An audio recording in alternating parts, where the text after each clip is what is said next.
I sit down with my good friend, Chad Landman. Chad is the education minister for the Graymere Church of Christ in Columbia, Tennessee. He's a husband, father of 3 boys, and the only cassette curator I've ever known. Seriously though, he's a huge fan of vintage audio. He's a self-proclaimed super nerd and a great resource for parents when it comes to navigating the digital world we live in. Chad's been writing and speaking about faith and technology for a long time. He's presented his active digital parenting workshop all over the country for the last 7 years. I've been to one of those workshops and they are super practical. Chad and I have been friends for years now, and I'm excited to talk with him more in depth about digital parenting. Thanks for joining us, and I hope this conversation is helpful.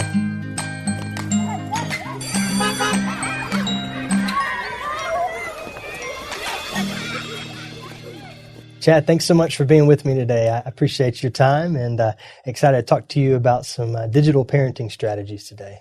Absolutely. Thank you so much, Jason, for having me, and I really appreciate you thinking of me. I guess my first question for you is, what is active digital parenting? Well, I mean, that's I wouldn't say cute, but that's a kind of a little acronym that I came up with, ADP, back about 7, almost 8 years ago now, to kind of talk about being a digital parent in these days. I thought about being, what is parenting? It's not exactly parenting classes. It's all about how to really use digital technology as a tool in your home to make sure that you are parenting the correct way with those, because parenting today with our digital technology is just intertwined with everything that we do. And so I put active in front of it because it needs to be constant. It needs to be never ending. And it needs to, I tell parents sometimes it kind of needs to be a little bit relentless. You need to be relentless when you pursue and keep track of everything that your child is doing, keeping them safe, keeping them from seeing things that you wouldn't want them to see. But it's basically just it's a workshop that I've been doing for about 7 to 8 years now. I've done 70, and this is crazy to say, I've done 72 of them. I'm going to do number 73 in Birmingham this coming end of July here. And it's just a way that I've got 3 or 4 different sessions to help encourage and energize parents to be better digital parents and to not discount technology, not to just give their kids an iPad or an iPhone and have it be unprotected or unregulated. And that's really just basically what it is. Awesome. And I've been a part of one of those before. It's super practical, very helpful. And I love the title because it's true. There's no passive parenting. Not that there ever really was in any generation, but now more than ever, your word is spot on. It is relentless. It really is, I think, impossible for us to keep up with the technology. Technology develops exponentially quicker than it used to. Hundreds of years from the printing press to the digital age.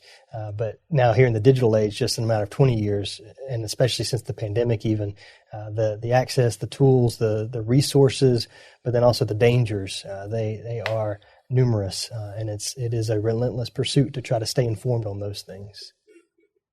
Absolutely. We're witnessing the biggest technological change, like you said, since the printing press in the last 500 years. And we may not think that. We may think that the television and radio was a big, kind of revolution back in the 40s, 50s, and 60s. And it was. But again, that was one-way communication. We're talking about two-way communication around the world through all sorts of different mediums. And social media, you've got texting, of course, you've got international video calling, you've got all sorts of different apps that utilize all those different services. Private messaging on social networks, all sorts of things that parents really have to keep track of. And it's, I just try to have a set of rules and set of guidelines to help. And what I tell parents is, hey, when we go through this workshop, it may be 3 hours of good info for you and things to think about, but it is literally the tip of the iceberg. It is just a 5% of what you need to know. You've got to go home and do the work. You've got to go home and most importantly, be the parent to that child. And so it's very important stuff. And I've had a lot of great success. I have done near zero promotion for this. I have not advertised. I have not, went out there and tried to seek out churches that need these kinds of things. Everybody has really come to me. And it started all here at Graymere when I did 4 sessions on 4 Wednesday nights. I drove across the highway working at Church Street Church of Christ in Lewisburg. And I didn't know I was going to be employed here a year later, but it was very interesting indeed. And so kind of snowballed from there, and just it has been a wild ride, and it continues to be something that I hope is helping parents all around. Growing definitely more practical every day. Let's get into that iceberg a little bit, the tip of the iceberg you referenced there. What are some apps out there that you have found to be very helpful as a parent, or something that you would recommend parents look into for help in keeping their kids accountable, or just all around good parenting apps? Well, and there's, usually when I started all this, 5, 6, 7 years ago, I used to give out these laundry lists of long lists of apps. And if you type in parental control apps in your app store or the Google Play Store, you're going to get a list of hundreds and hundreds of apps. Most of them aren't good.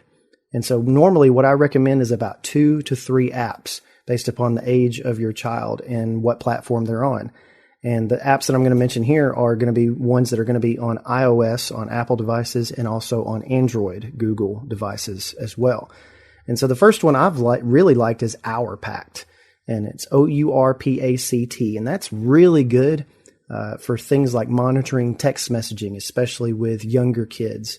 If you've got an 11, 12, 13-year-old who has a phone and who you want really limited access, you need to make sure that you can use something like that.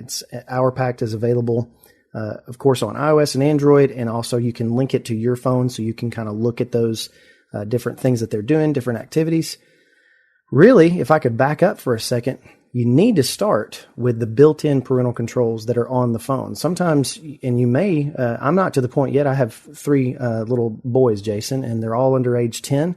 They don't have their own mobile devices yet.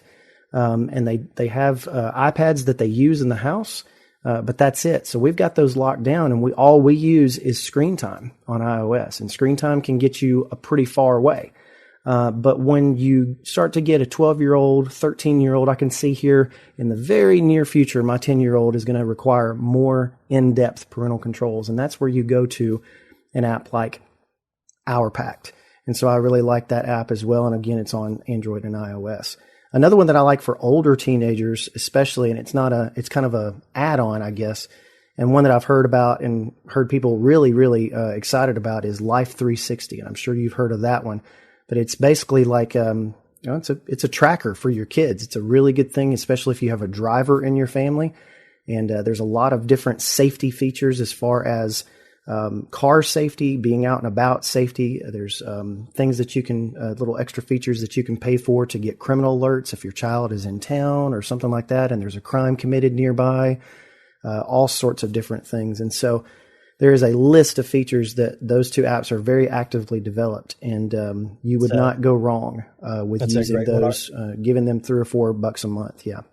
My wife and I use the free version currently just to know where each other are during the day, and if she's going out of town to see grandparents or relatives or something, then we can kind of know where each other is located at different times. So even without having teen drivers, it's very helpful, and there's a lot you can actually do just with the free version. That's a great one. Right. And one honorable mention I might throw in there, and I don't have any personal experience with this one yet, but that's Bark, BARK, and it's a very artificial intelligence driven application to where whatever it sees on the screen, and it's pretty in depth, and it will detect things like bullying or pornography or things like that. And so if you really need a deep level of control, and I would highly recommend that for any child. That's you had a question in the thing about 5-year-olds, 10-year-olds, 15-year-olds, things like that. And again, your child better than anybody since you're the parent, but at the same time, you're going to want to have everything almost completely locked down for a young child, for a 5, 6, 7, 8-year-old. You're going to want to know if anything comes across that screen, and Bark is going to be something that could really help you out with that. And then you kind of have to graduate to those other apps as they start messaging friends and things like that. OurPact will help you a little bit with the text messaging awareness and things like that. So yeah, it really depends on what tool works for you. And I tell parents, if you have a good parental control system, if you just use Screen Time or if you just use Google Play Family Link, those built-in apps that come on Android and iOS phones, if they are working for you right now, then just don't change for change's sake. But if you find that you're needing extra control or needing something, make sure you take a look at these apps. I'd also say Bark is a good follow on Instagram. They have quite a bit of infographics and just really good information when it comes to parenting in the digital age. They've got a lot of good info that they post there as well. So that's a good one. What are some things that you've come across, some apps in particular, that you think might be the most harmful that parents definitely need to be aware of, either the app or some of the things that go on with a particular platform? Well, and I won't even, other than pulling out one app, and that's Snapchat. I mean, I can pick on Snapchat all the live long day. Snapchat was designed as an app from the very beginning to be able to hide usage from parents, from people, from teachers, from all sorts of different things. It was designed to be private. And so that has no business being in a child's app drawer on their phone. They have no business in using any of that kind of stuff. However, that is the main method of communication for 16 to 24-year-olds right now. They use Snapchat more than they use text messaging. They're starting to use TikTok more. And TikTok, while it doesn't have the same features and the same messaging features, the content on TikTok is what you might need to be worried about as well. And also, you need to be worried about who owns TikTok. China, it's a Chinese company.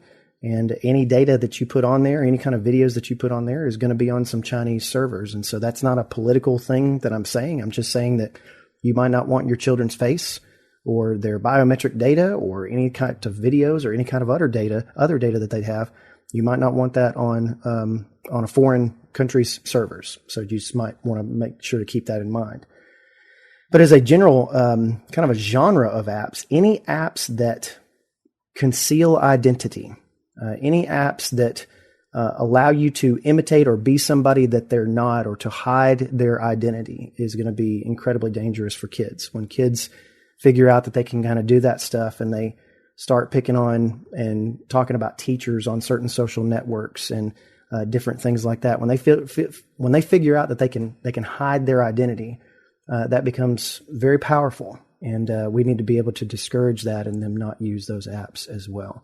And again, I would highly recommend that you use some sort of parental control app, especially Screen Time. If you have Screen Time on iOS, and I know Google Play Family Link has the same feature, you can actually pre-approve any app that's downloaded on the phone. And so when they can request that, and it pops up on your phone, and they say they want to download this certain app, you can take a look at that app before they even download it. So I would highly recommend doing that for sure. That's great advice. A lot of times I think the built-in native restrictions and safety features we just kind of overlook sometimes, and that's a good place to start every time. It's an absolutely good place to start. I've never even used OurPact on a regular basis or Bark yet, because I don't require that. I know I will soon, but we just use Screen Time on our boys' iPads, and it works very, very well. And they're making pretty good improvements actually for iOS 16. So I'm working on a guide for that to come out this fall in conjunction with iOS 16, so that parents will understand what the built-in rules are on Screen Time for iPhones and iPads. Gotcha. That's awesome. What would you say has been the greatest challenge for you and your family? You mentioned you have 3 boys, you and your wife. Mm-hmm. And what have been maybe some of the biggest challenges you guys have faced from a technology standpoint, or just that people have talked to you about and sought your guidance or shared with you? What are some of the biggest challenges out there that you're seeing? Well, personally, with our 3 boys, our oldest boy, 10 years old now, he's going into 5th grade. I say that and it comes out of my mouth, and I cannot believe those words. He's going to be in 5th grade in middle school this year. Nice. He has an iPad, and he is a incredibly creative person. He loves making graphics and making movies and editing movies together. He loves doing that kind of stuff, but that leads to so many other things. He's incredibly smart. And with his being on the autism spectrum, it's been hard for us in some instances to explain to him, hey, this may look like a cartoon, but it's not appropriate for you to watch, things like that. And so far, again, I knock on proverbial wood here. So far, we've had pretty good luck with him, and he has caught some words on some YouTube videos that he shouldn't have seen, that he has said, and we've had to deal with that. So that's been a little bit tough, but overall, it's been pretty well. We have, and I imagine our house is much like a lot of other people's houses, is that every TV you've got, every iPad you've got has a code on it somewhere, and you constantly have to change those codes because your kids are finding those out, and they may get on YouTube, watch something they're not supposed to. And so it's been just a constant struggle. But again, that's that part of that being active and being relentless that we think about. And I would much rather take an extra 10 to 15 seconds to watch a television show late at night to put in codes and to think about, okay, what is this code for Paramount Plus? What is this code for Disney Plus? And put that in rather than my child coming on and watching a movie or seeing something that they shouldn't. And it causing them to have nightmares or bad thoughts or learn language that I wouldn't want them to learn, or ideas, frankly, that I wouldn't want them to learn. And so that's a tough thing for me. But I would really say the toughest thing for me has been, I've gone to workshops and I've had parents call me, email me afterwards, and not saying that they're ignorant, but they would be oblivious to the fact that something cannot be changed. For instance, I've had several parents go and start digging into their child's phones and start getting into their business and stuff after I've done a workshop, and it's really encouraged them to take control of those things, as they should, and they should from the beginning. But what you have is that sometimes those parents discover things that they don't like. Mm-hmm. And I had one father come to me and just almost a rage, almost like it was my fault. And he said, my daughter took inappropriate pictures of herself and she sent them to these 3, 4, 6 boys or whatever. And he was demanding that I tell him how to remove those pictures, like from Snapchat, from the internet. Mm. And it was heartbreaking. There was no part of it. I couldn't believe what I was hearing, because I was like, sir, there's no way that you can get those back. There's no way. And police have a hard time on acting on some of these things. Yeah. Right. And so it's been pretty hard to hear some of that stuff, but I always try to walk through the parents with that and help where I can. And then usually it really comes down to more serious situations where I always try to refer. I refer them to a professional counselor and try to get them to talk through those different things, because there's always, when a child is acting out like that, when a child is going through something or looking at something that they shouldn't, or they're involved in pornography or sending inappropriate pictures or talking about inappropriate things, there's always something deeper, and they always need to get to the root of that problem with professional counseling, I think. So those are been some of the most difficult things. I feel like it's just, as a parent, that part of the dauntingness of this is the fact that we can put limitations, we can put in rules, we can put in some boundaries, but like our children currently are under 10 as well, 7, 5, and 3, and then one on the way. And they go and play with friends in the neighborhood, and we have certain rules, mm-hmm. What they can and can't do. But one day we walked up and one of our kids were talking on an iPad to their friends' who we don't know. And it wasn't a bad thing. It wasn't a malicious thing, but it showed us very quickly, sort of unexpectedly even. This was in the midst of the pandemic, so they weren't doing school. They weren't, in class. This was a classmate that pardon me. This was a classmate that they were talking with virtually, and school supplied technology, right? But we don't know anything about that kid. We don't know anything about their home, what they're talking about. There is a limit to what you can actually effectively do as a parent sometimes. And that's the part to me that it feels more daunting than encouraging at times, because it's, we go through all this to try to think through every scenario, and ultimately there's a control issue here, that things that we're not in control of. And that's a fight of parenting, always has been, to some degree, of absolutely maintain the innocence of your kids until it's okay for them to lose that innocence. But that's never okay. It never feels okay, for them to kind of cross a boundary, because then you can never kind of go back from that. Do you have any, curious to hear your thoughts. And I want to piggyback on that comment. I share that with parents. I say, there are going to be times where you're going to have to take the phone away. There are going to be times where you have to be a parent and do the hard stuff and take the phone away, take the iPad away, and punish them with these certain things because it's going to happen. So just obviously be prepared for it. I think the worst thing that parents that I see sometimes is parents that are deluded into thinking that their children can do no wrong. That's one of the most dangerous things that I see, because parents say in their head, they go, well, he's a good kid, and I've taught him better than that. And what I find is that sometimes those kids, yeah, they're great kids, but they're still kids and they make mistakes. And when you're 16, 17 years old, you don't think about stuff. You don't think about consequences when you do foolish things, even on a digital device. And so, again, just to keep that in mind for parents, say, how many great decisions did you make when you were 17 years old? You know, and think about your son or daughter has a device that can access the wealth of all human knowledge in their hands. Yeah. And it's up to you to build up boundaries. It's up to you to put restrictions on that, to allow them to kind of just wade ankle deep in the World Wide Web and all these apps and services and things, and then graduate slowly up to those things, knee deep, waist deep, and then obviously all in. So a big difference, I think, in where we are today and where we've been in previous generations is sometimes those bad decisions eventually would go away.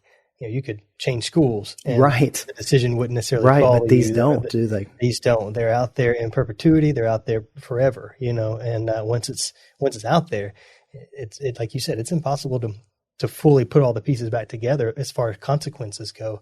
It doesn't take much of a Google search to go and find different cases across the nation, across the world, where it's led to some pretty difficult things, suicide and depression and things like that. And I think it seems like our kids are more immature longer. You know, they mature slower now, but they have more access to mature things at a much younger age. And so that's a really dangerous mix. And that's something, it's a very dangerous combination.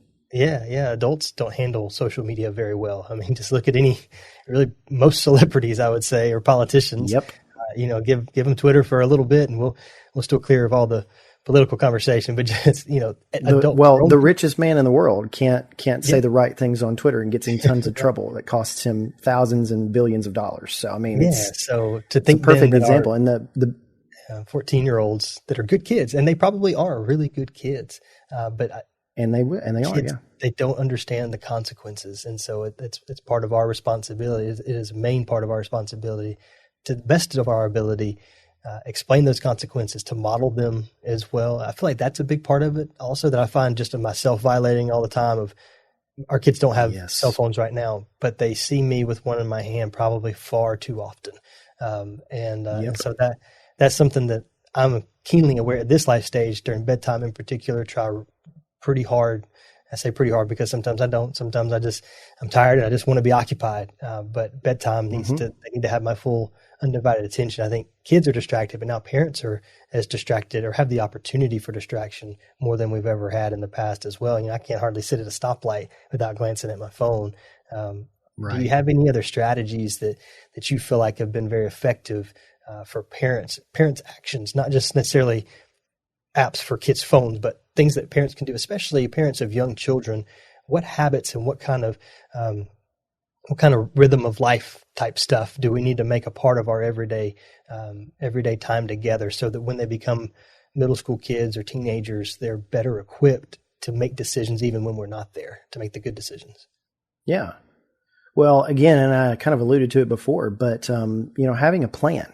You and your spouse absolutely have to have a plan, and it doesn't have to be super detailed. It doesn't have to be, written out and put on the refrigerator or anything, but we have to think about at what stage are we going to allow certain things, and what stage do we want them to know about certain things? At what stage are we going to allow our child to have a phone?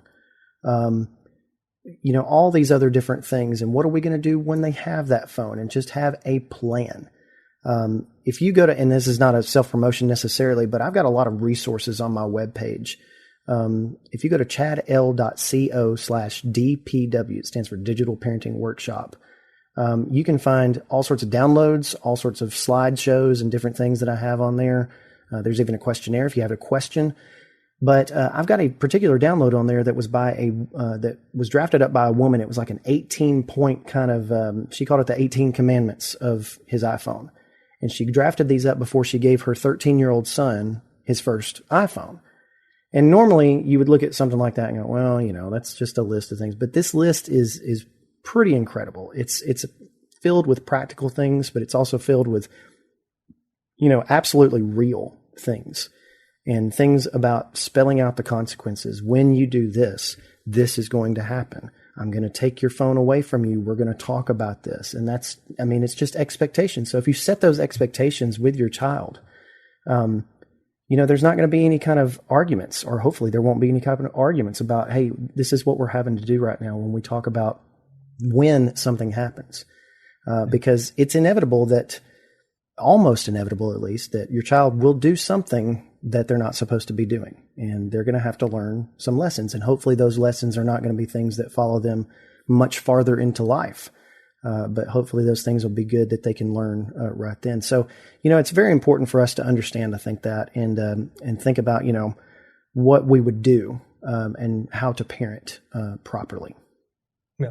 Any other thoughts on how to prevent digital addiction for parents in the first place? And so that's another one that I wanted to hit on is, I think one of the biggest things for me, and I think for a lot of parents, is that, we got to realize we're all addicted to these devices. That's kind of the first step, is realizing that you have an addiction in the first place. And so when we realize that we need to do something about it. We need to be conscious and do something intentional about it. And one thing that I try to do and be intentional about it is, just setting my phone off to the side, setting it down, putting it on a shelf when I get home in the afternoons. And from the time that I get home to the time that my boys go to bed, and they go to bed still pretty early, so it's kind of nice, I try to not look at the phone. If I get a phone call, of course, I'll pick it up and things like that, but I try to not even look at my phone, try to not look at an iPad, try to not get on or play any video games that are kind of not with them. I play several games with my boys, and it's a lot of fun, but really that's kind of dedicated to their time. I've been gone all day long. And one thing they don't need to see me is gone inside my phone when I get home. And so again, I'll get caught with that just like you do as well. My little 8-year-old will come up to me and he'll tap on my phone while I'm looking at it and go, "Daddy, I need to talk to you about something." And it's precious, but at the same time, it reminds me I don't need to be on this screen. I've been on it half the day anyway. So that's another thing. Just set those boundaries. If you have teenagers, I would say have an hour in the evenings where the phones and the devices are just not in the room. If that's dinner time, if that's the hour before dinner time, if that's just create those kinds of boundaries. Another thing that I say is kind of find opportunities to leave your screen behind.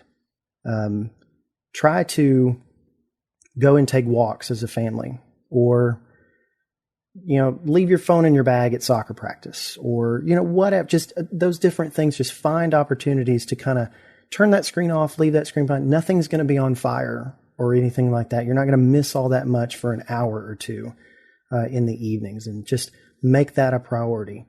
And there's one interesting one that I've shared before, and that is I don't have my phone necessarily right. Yeah, I've got it right here. But you can actually go to a setting on your iPhone and on Android as well. You can actually turn it to grayscale or black and white mode. And you would not believe the tricks that plays on your brain with how interesting content looks on your screen. And if you notice, my screen right here, it's colorful, it's bright, it's got bright icons, all sorts of different things. It's very appealing, and I want to look at those things. If I look at Instagram, for instance, there's going to be a lot of ways that I can just continually scroll on that. It's a lot like a slot machine in Las Vegas. It's just got the trilling lights and the different beeps and sounds and different things like that, and they're designed that way.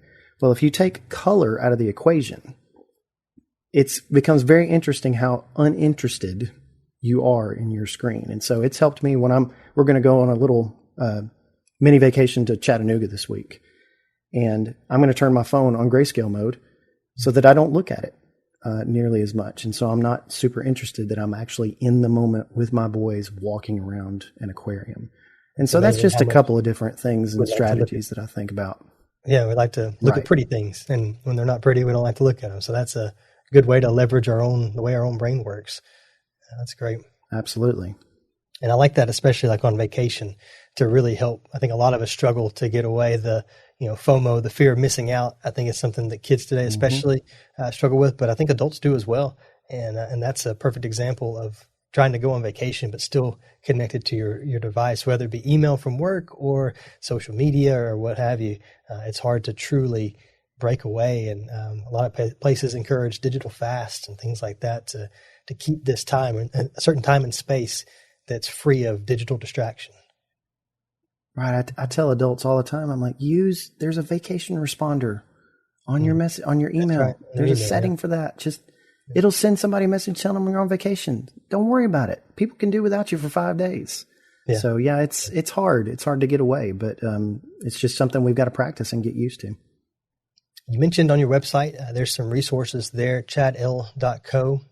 Any other resources, books, or things that you have found very helpful and beneficial, things that you would recommend for parents to look into? Why, yes, Jason, I have several books that I would like to share. I bring a stack of books with me. I bring a stack of books with me every workshop that I go to, and that stack has grown and grown.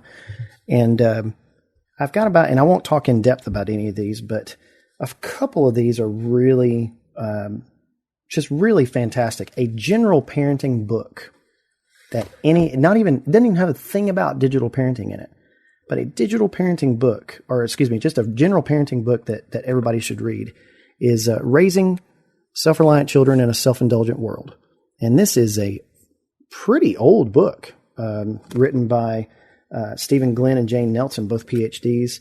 It's been updated and revised, of course, over the course of the thing, but it's a fantastic read. And I would recommend it for any parent of any child at any age. And so, again, Raising Self-Reliant Children in a Self-Indulgent World. This one's by Kathy Koch, Dr. Kathy Koch, Screens and Teens. It's a little bit older. I think this one's 2014. And it's a pretty good, nice short book, but it's really good. And it talks about helping you make sense of all the things that happens on these screens, and kind of empowers you to kind of move forward. And that's where I get a lot of my a lot of different ideas. And by the way, all the ideas that I have come up with for the workshop have been largely from these books. And so if you just kind of read these, you don't even need to go to the workshop or anything. But I loved this one by Tony Reinke, 12 Ways Your Phone is Changing You. Absolutely fantastic book. And again, you can find any of these on Amazon. And he wrote this as a series of blog articles, and then he turned it into a book. And it's really fun read. It's really fascinating. And the most fascinating is his brand new book. I say brand new. It's been out for about 3, 4, 5 months now. It's God, Technology, and the Christian Life. And again, it's probably not out of focus there. And this one gives you a really interesting, I'm contemplating doing a 12-week class at Graymere just on this book and all the lessons that have been taught in it. And so it's really all about the association that we have with technology and how intertwined it is to our lives these days, and how that relates to our Christian walk. It's really fantastic. It's not necessarily about digital parenting, but I still think it's really interesting, some of the ideas that they have in it. Two that I've got from kind of, I would say, brotherhood authors. Dangerous Playground by Drew Kaiser. I'm sure you've heard of that one there. And it's a short little book about some of the dangers and things that social media can present, and all sorts of stuff. And then there's one by Jeremy Roberts that I liked. It's called Disconnect. And it's really pretty interesting. Sorry, let me get it in focus here. It talks about idolatry and distraction and all sorts of different things, and how we can combat those using the tools that we've been given. And the last one I have is by Richard Fried. Has been really kind of revolutionary for me to read, and has really changed the way I look at a lot of stuff. It's by Dr. Richard Fried. It's called Wired Child, and he's got a couple of other different things. It's basically reclaiming childhood in a digital age, and it talks about all sorts of interesting, amazing stuff in there. And so I know that's a lot of reading, and if you're not a reader, I'm sure these are available on audiobooks somewhere. But again, those are some of the really great resources that I'd recommend. And there's any number of different things on the web that you can look at. And I've seen some good stuff from this group on Facebook called Wait Until 8th. And they really encourage people, parents, to wait until at least 8th grade to get their kids involved in any kind of technology or social media or anything like that. And so among all those different things, it's just that there's a ton of different resources out there as well. Yeah, absolutely. I would add to your collection there one that I just recently read called Analog Church. Excuse me. Yes, I'm listening to that based upon your recommendation right now. Yeah, it was great. He's got basically a sequel to it is coming out. He released the first one the week that the pandemic hit most places here in the States. So it was really kind of an interesting timing. And it's grown more true, I think, through the pandemic. But he's also got a follow-up to that, Digital Christian, that is more for individual Christians as well. I'm looking forward to getting that one. But then if you haven't already, I know it's on Netflix and that's kind of controversial for some folks, but to find a way to access the social dilemma, gives you a peek into most of these big platforms and apps by those that developed them or that were high up. And I don't know how in the world they got so many people to be a part of this documentary. Yeah, it's very eye-opening. It's crazy. And it really just kind of gives you a glimpse into really what's behind and what these apps are shaped to do and aiming to do. And as a parent, there are a ton of resources from their website as well, from the Social Dilemma. They have a bunch of different links that can give you some more stuff there. So great list of resources. I really appreciate you putting those together and putting those out there for folks. Anything else that you want to add to our conversation today? Just if you need any help, if you are just lost in the sauce, I'd love to try to help. You can email me directly at chad.landman, Landman, @gmail.com. And if you're interested in a workshop or hosting a workshop at your church or organization, I'd love to speak with you about that. I'm booked solid until about March of next year, which is kind of crazy. Awesome. I had a big dip there in 2020. Obviously, I think everybody did. But it has since really picked back up. And so, again, I'm blessed and thankful to just be able to do that and to travel and to talk to so many different people. And it is just wonderful to try to be able to help those parents out. Well, that's great, man. I appreciate your time today, and especially for you to spend some time just sharing with us a little bit of your wisdom and the experience that you have. Thanks so much for joining us here on the Carline Conversation. Then all of Chad's contact information will be posted in show notes or descriptions for wherever you're accessing this podcast. So thanks again for joining us, and we'll catch you next time.